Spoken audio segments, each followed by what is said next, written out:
¿Pueden ver mi pantalla? Sí.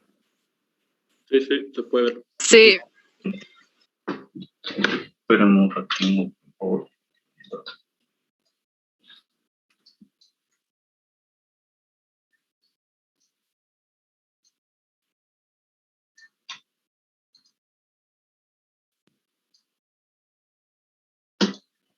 Bien, el grupo, por favor, enciendan sus cámaras.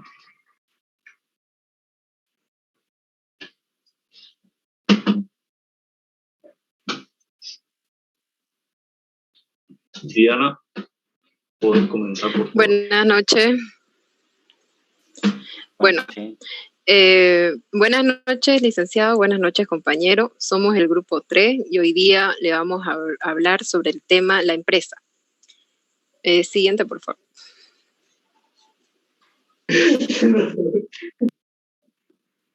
Bueno, la empresa entre sus antecedentes.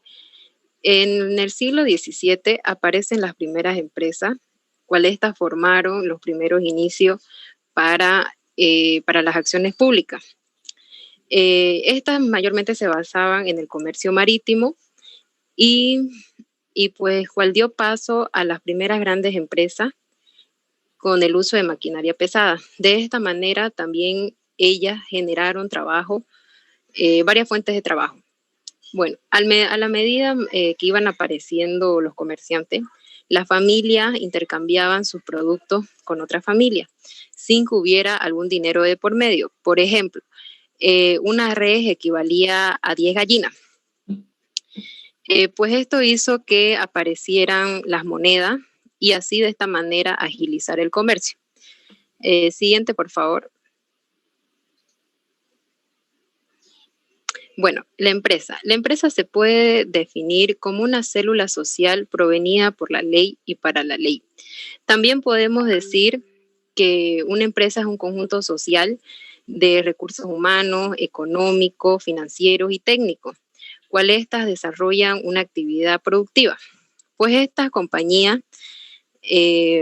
combinan el capital, el trabajo, la naturaleza para poder brindar su servicio.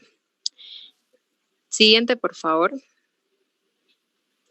Bueno, entre sus cualidades tenemos la existencia de un patrimonio. Quiere decir que cuentan con un capital. Y además de producir sus bienes, estas pueden destinarlas al mercado. Con su responsabilidad, pues la responsabilidad de una empresa es de ella misma, ya que es la responsable de producir sus bienes y ponerlos en venta. Entre su relación con la sociedad y el Estado, pues una empresa tiene un vínculo con la sociedad porque nos satisface nuestras necesidades y con el Estado porque pagan tributo. Maximizar los bienes. Pues una empresa siempre busca el máximo de sus beneficios, ya que procuran tener la mayor ganancia. Y para lograr esto, pues tienen que tener un alto grado de organización, ya que una empresa tiene que innovar y actualizarse constantemente. Bueno, gracias.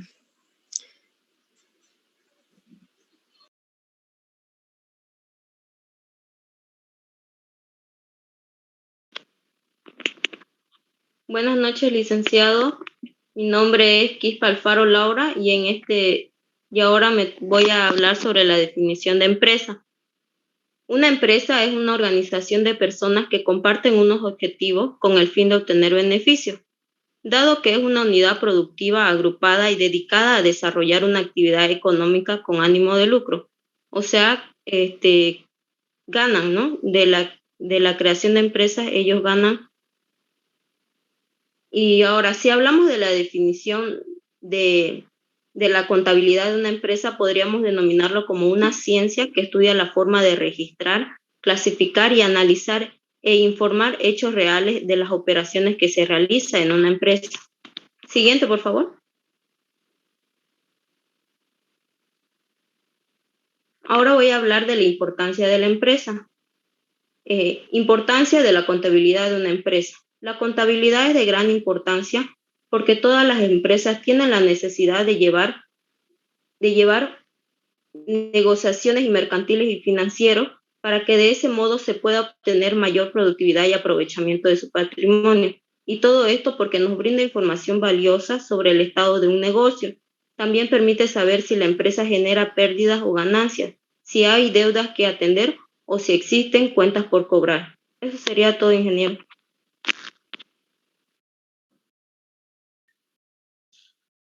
Muy buena noche, licenciado, estimado compañero. Mire, le voy a hablar de un tema muy importante que son los elementos que forman la empresa. En esta empresa dice, bueno, una empresa es hecha con bienes y servicios que debe contar con una serie de elementos para funcionar correctamente con el fin de alcanzar su objetivo y su producción. Siguiente, por favor. Bueno, en estos elementos que está formado la empresa, existen 4 grupos principales que se dividen en elementos humanos, elementos materiales, elementos inmateriales y el entorno. Siguiente, por favor. En los elementos humanos, como deben ser, es un grupo formado por trabajadores, empleados, propietarios, accionistas y de la empresa misma y administradores y directores. Bueno, a pesar de eso, además existen personas atrás de esos puestos. Por ejemplo, son los obreros y otros. En este tema también hablaremos según el funcionamiento de empeño y el nivel jerárquico que consiste cada uno de estos puestos que no he mencionado. A continuación es el obrero. El obrero es trabajo manual, empleador, trabajo de oficinista y calificado para la calificación de sus servicios. Supervisores. Los supervisores son de vigilar, igual de función técnica y administrativa. Técnico, función de crear diseños y producción en sistemas métodos. Ejecutivo, función de administrar y directores, función de fijar un objetivo, planes o políticos más generales. Siguiente, por favor. Bueno, en los elementos materiales le voy a hablar uno de los, ¿cómo decirlo?, de los grupos de este subgrupo que son compuestos por 2, que son activos permanentes y activos temporales. En los activos permanentes están ligados a la empresa de forma duradera, como serían en el caso de edificios, maquinaria, herramientas que se utilizan para la fabricación de los productos. Esto quiere decir que en estos activos permanentes son los equipos materiales que obtiene la empresa o que tiene la empresa. Como ya pueden ver, cualquier empresa de servicio público, básico o privado, tienen estos productos. También hablaremos de los activos temporales. Los activos temporales son aquellos bienes que están ligados al ciclo de producción de la empresa. También está continuamente cambiando de esta serie en el caso de la materia prima que se utiliza para fabricar los productos. Esto quiere decir que los activos temporales son los materiales primarios. Una empresa de producción de arroz es el trigo que lo reproduce y es porque es la materia prima o la semilla que planta y reproduce y de ahí sucesivamente van hechos y van realizando el producto. Siguiente, por favor. En los elementos inmateriales. En estos elementos inmateriales son los elementos monetarios propios, ajenos que cuenta con la empresa disponible para ejecución y decisiones. Bueno, en estos elementos inmateriales quiere decir que es el activo monetario. Ese activo monetario existen dos subgrupos, que son los recursos financieros propios y los recursos financieros ajenos que tiene una empresa.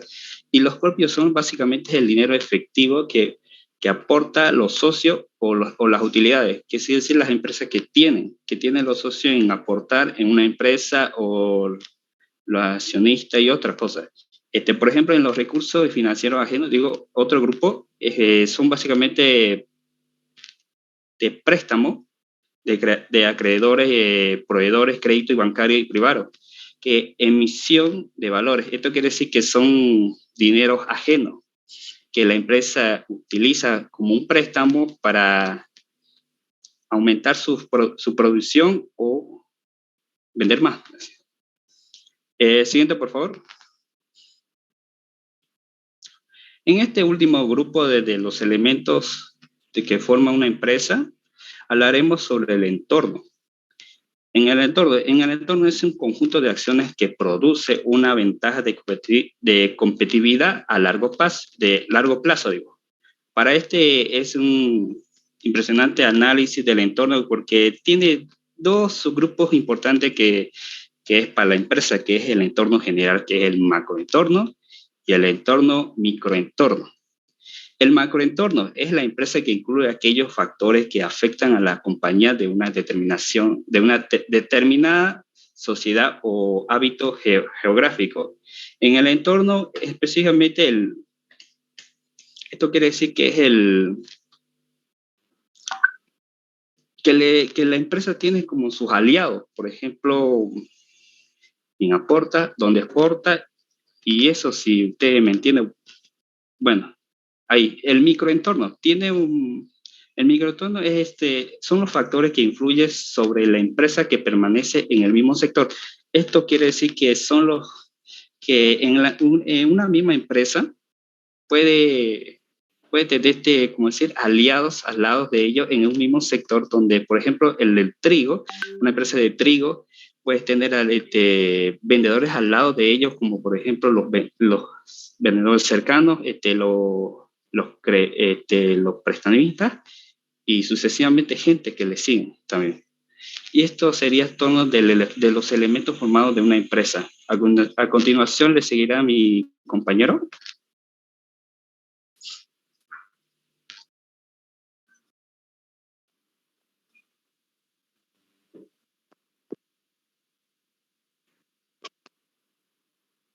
Buenas noches, licenciado. Yo hablaré la unidad de empresaria y sus distintos aspectos. Los aspectos económico, jurídico, administrativo y unidad socióloga. Aspecto económico. Siguiente, por favor. Hasta el aspecto económico. Gracias. El aspecto económico está considerado, es la principal fundamental de la empresa y está considerado como una unidad de producción de bienes y servicios para satisfacer las necesidades de un mercado. Todas las máquinas y sistemas tienen un fin común que les hace coordinarse. Puede ser de producto o de servicio. Esa producción debe ser para un mercado. Se debe ver la intención del empresario, se toma el aspecto material y presciende del humano. Siguiente, por favor. Aspecto jurídico. Es la creación y mantenimiento de la empresa. Están sujetos a la realización de múltiples trámites judiciales y legales. Cuando una empresa es propiedad de una persona, los derechos y obligaciones se identifican casi totalmente al dueño.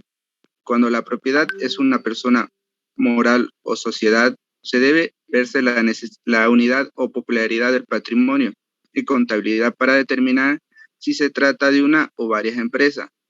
Se debe tomarse en cuenta las leyes y escritura social constitutiva. Esta escritura determina las características particulares de la empresa. Siguiente, por favor. Aspecto administrativo.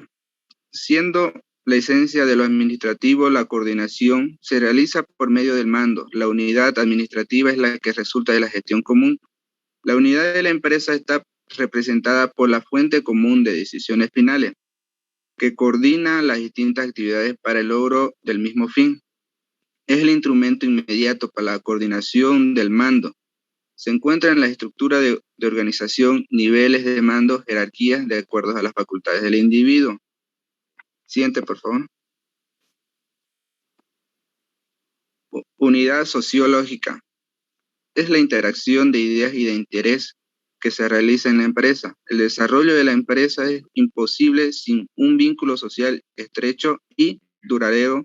Ello implica y realiza, por otra parte, una solidaridad entre todos los elementos que trabajan en la empresa, los dueños, los jefes, trabajadores, empleados, como etc.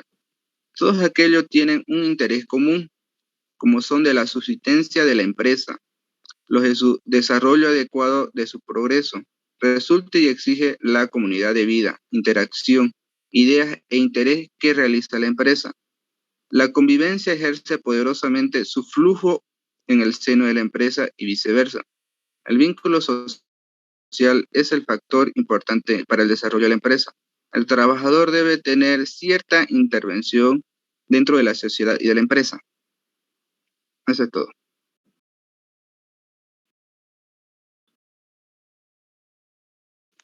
Buenas noches, ingeniero. Yo le voy a hablar sobre el empresario. Para eso vamos a empezar con la definición técnica. Cuando nos referimos a la definición técnica, nos referimos a qué es lo que realmente realiza el empresario. El empresario es aquella persona que se encarga de administrar un negocio, una industria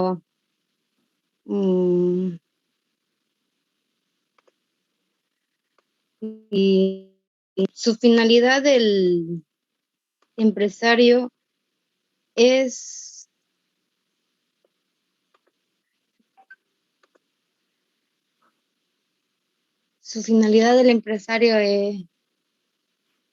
adquirir los beneficios económicos de la empresa. Y siguiente, por favor.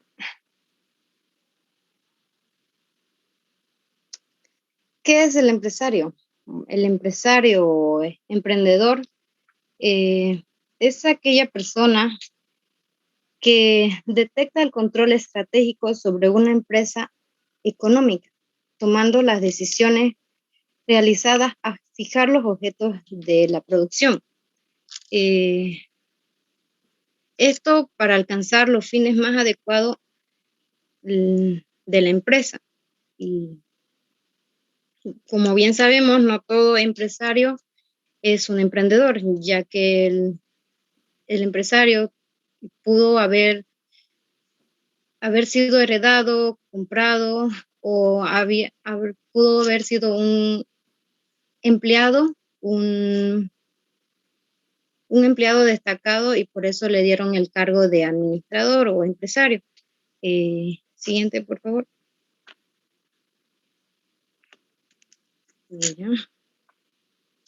¿De dónde empieza el origen del empresario?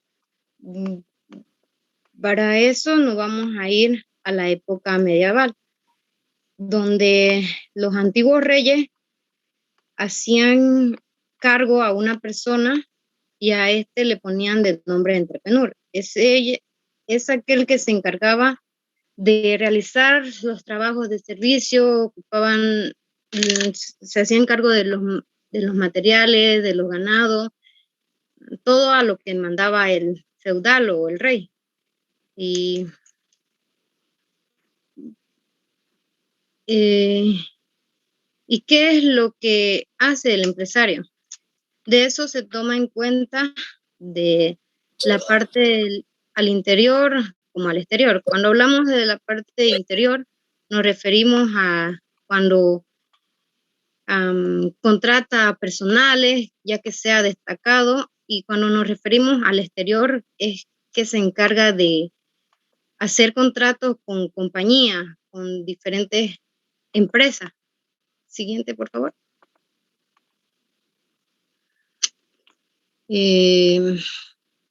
Las características que tiene que tener un empresario es la capacidad de dirección. Esto nos dice a que tiene que tener una visión, qué es lo que puede, o tener una visión de lo que va a suceder tomando esa decisión.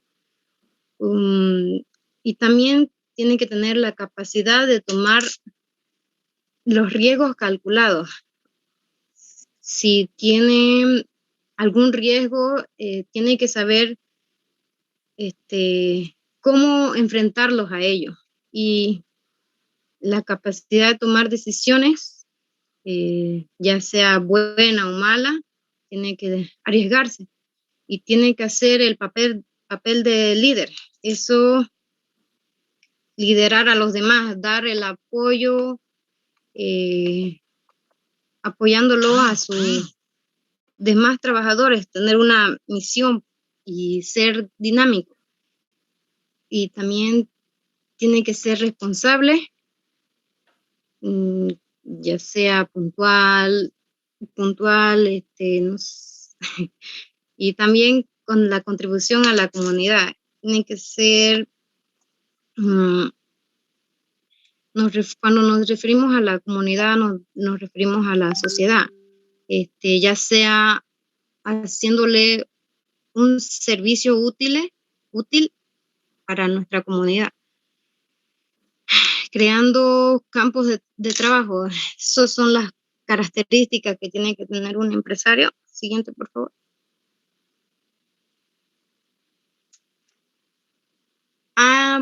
Hay diferentes tipos de empresarios.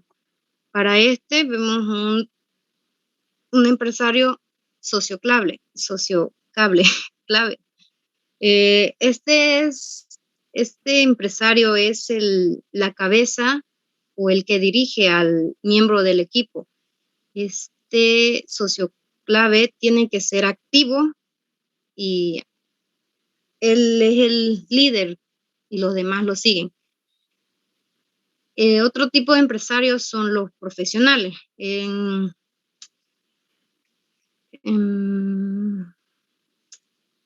Estos son los que han recibido toda la educación y capacidad de tener éxito en los negocios de su especialidad. Otro tipo de empresario es investigador de inventores. Aunque carecen de hábitos ejecutivos, tienen buenas ideas. Se cierran en sus laboratorios para probar nuevos productos, aunque estos no sean prácticos en el mercado. Otro tipo de empresario, innovador creativo. Este tiene ideas para mejorar el producto en el mercado y así satisfacer a los compradores. Siguiente, por favor. Sí, eso conmigo sería todo esto.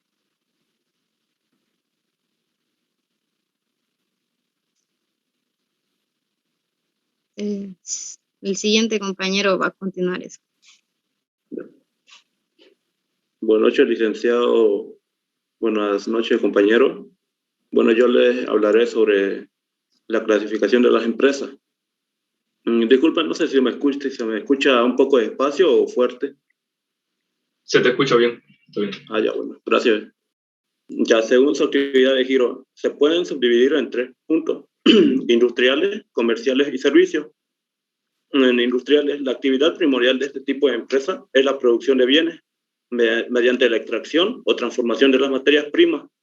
En este punto podemos ver como un ejemplo que es la empresa YPFB, que se encarga de extraer las materias primas y transformarlo ya sea en algo útil que fuera como la gasolina, el gas y todo lo que es el derivado del petróleo, ¿no?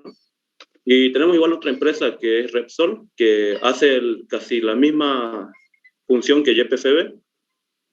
Comerciales. En este punto nos hablan más que todo sobre que las intermediarias que tiene entre el productor y el consumidor, su función primordial es la compra y venta de productos terminados. Como tenemos aquí como un ejemplo de 2 empresas, que sería Coca-Cola y Sony.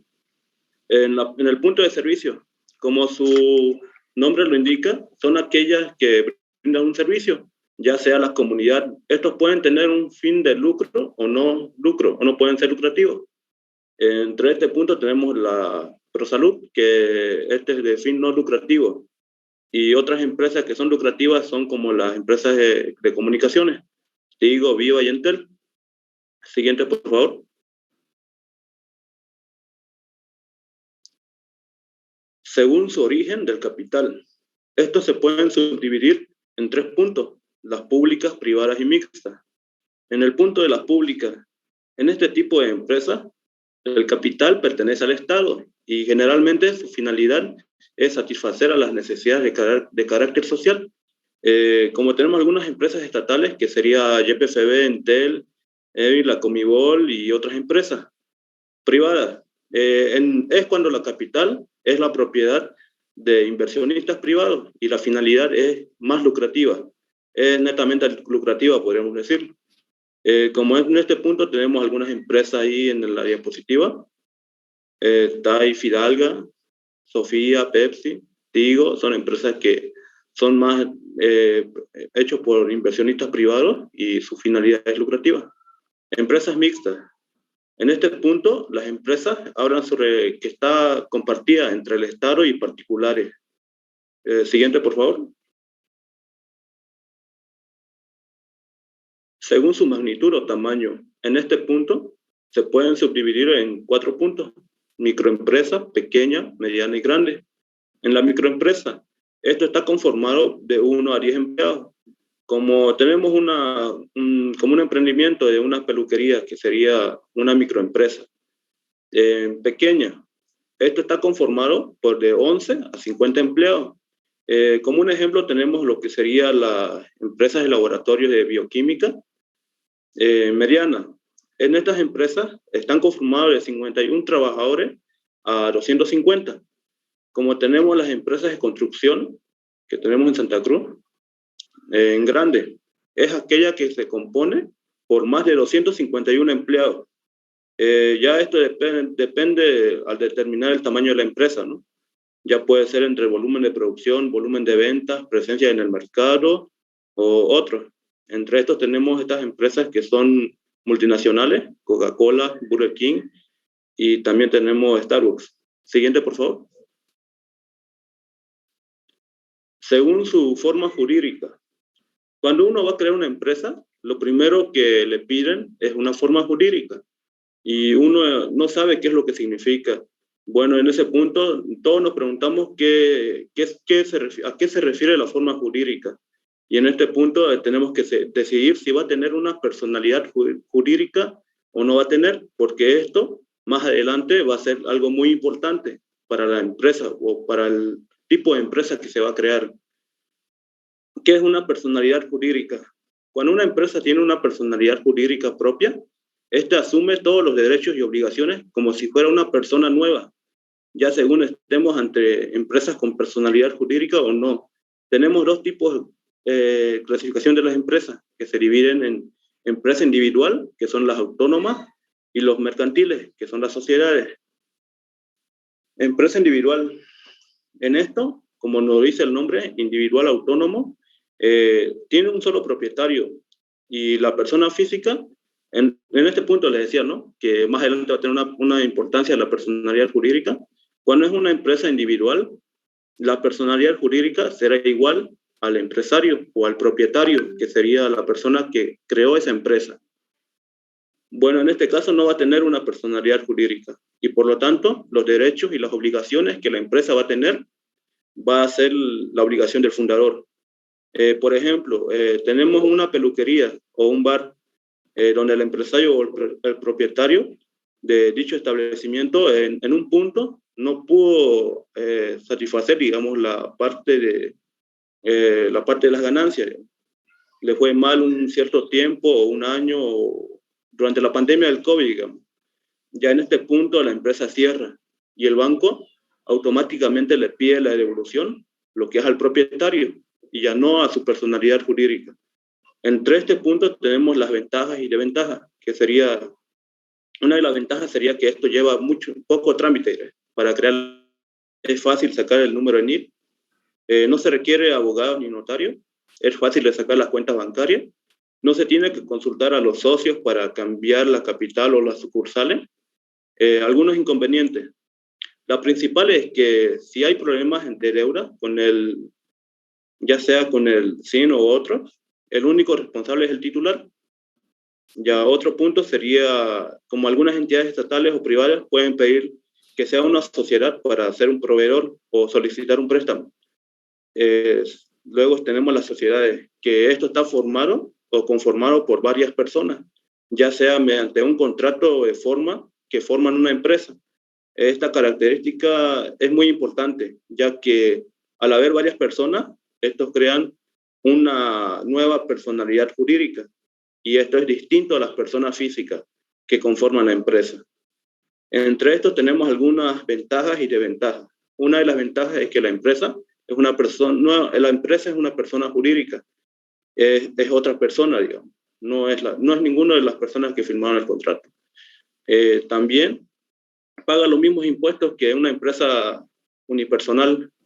Las obligaciones de la Caja Nacional de Salud y las AFP y otras entidades es igual que una autónoma. Una de las desventajas podríamos decir que la constitución de estas sociedades requiere de 2 socios mínimos para hacer una SRL y 3 para hacer una sociedad anónima. Siguiente, por favor. Según su ámbito de actuación. Bueno, entre este punto nos podemos subdividir en 3 puntos, que serían locales, regionales, nacionales y multinacionales. En las locales y regionales son aquellas que desarrollan su actividad de producción y venta en una sola localidad o un entorno muy cercano, ya sea pequeño o grande dentro de un municipio, o ciudad o un pueblo. Como por ejemplo, tenemos una farmacia dentro de una localidad que abastecen lo que es en el material de los medicamentos. También tenemos como una empresa de muebles artesanales que igual vende sus productos en una cierta zona. Nacionales. Nacionales son aquellas que se realizan sus actividades en todo el país, pero no envían sus productos fuera del país, como por ejemplo tenemos lo que es la empresa de PIL, CBN y otras empresas. Multinacionales son aquellas empresas que se han expandido desde su punto de origen, ya sea que han llevado sus actividades a más de 2 países o 3 países y estas se distribuyen por todo el mundo. Son empresas que son de economía a escala, como por ejemplo tenemos algunas empresas petroleras que están en Bolivia igual, que son Baker Hughes, Schlumberger, Halliburton, y en el sector de lo que es todo eso. Siguiente, por favor. Bueno, gracias. Le toca a mi compañero. Buenas noches, licenciado y compañeros. Vamos a continuar esta vez hablando sobre el propósito de una empresa. Para ello, primero vamos a definir qué es el propósito de una empresa. El propósito de una empresa es la razón de existencia de la misma. Responde a la pregunta del por qué. ¿Por qué la empresa hace lo que hace y por qué lo hace de ese modo que lo realiza?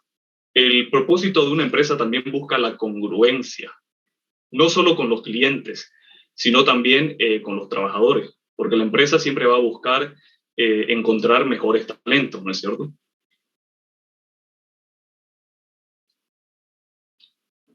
¿Cuál es la importancia del propósito empresarial? Para ver su importancia tenemos que tomar en cuenta que esto va más allá de un producto o del servicio que preste la empresa, sino que también tiene que ver con un enfoque filosófico de la misma. Tiene que tratar de conectar emocionalmente con los clientes para que se puedan sentir identificados con los productos. También debe responder a la pregunta de ¿qué hace la empresa por los demás? Entonces yo pongo aquí como ejemplo Ecosia, que es un buscador de internet, y vemos en la parte superior, por ejemplo, el nombre de la empresa, en la parte de en medio el servicio, en la parte central está la conexión emocional que decíamos, ¿no? Entonces Ecosia lo que hace, al igual que Google, es un buscador en internet, solamente que tiene el plus de que las ganancias van para sembrar árboles. Entonces el modo que apela a esta empresa es de conectar con nuestro lado más ambiental, con nuestro lado más de cuidado del medio ambiente, digamos. Para construir el propósito de una empresa, había dicho que tiene que ser emocional, ¿no? Sin embargo, también tiene que hacer sentir un impacto de los productos, de los servicios que tienen con sus clientes. Por ejemplo, aquí tenemos ejemplos de algunas empresas y cuáles son sus propósitos de cada una. Por decir, ¿no? Walt Disney en su propósito no nos pone que su finalidad es vendernos una entrada a un parque temático o vendernos la entrada a una película, sino el propósito es más simplificado y es simplemente hacer feliz a la gente, entre otros que tenemos aquí, Kellogg's y Walmart. Finalmente, en la misión y la visión, si en el propósito nosotros decíamos que respondía al por qué, la misión va a responder al qué de las cosas. ¿Qué hace la empresa? No solo qué hace, sino que también qué no hace la empresa. Tiene que tener un enfoque y una dirección del presente de la empresa y a futuro. En la visión nosotros tenemos que vamos a describir el mundo, a los clientes y a la empresa misma. Lo que quiere decir esto es que nosotros vamos a describir cómo nos gustaría que fuese el mundo y cómo se mejora la calidad de vida de nuestros clientes con nuestros servicios o productos. Finalmente, también podemos exponer en esta parte qué tipo de organización queremos ser como empresa. En conclusión, tanto con el propósito, la misión y la visión, lo que estos términos nos quieren decir es que así como la empresa tiene o se traza metas comerciales, también se tiene que trazar una dirección y una filosofía como institución. Muchas gracias por su atención. Muy bien, se vuelven a conectar, por favor, para el siguiente grupo. Ya va a terminar el enlace. Por favor, se conectan.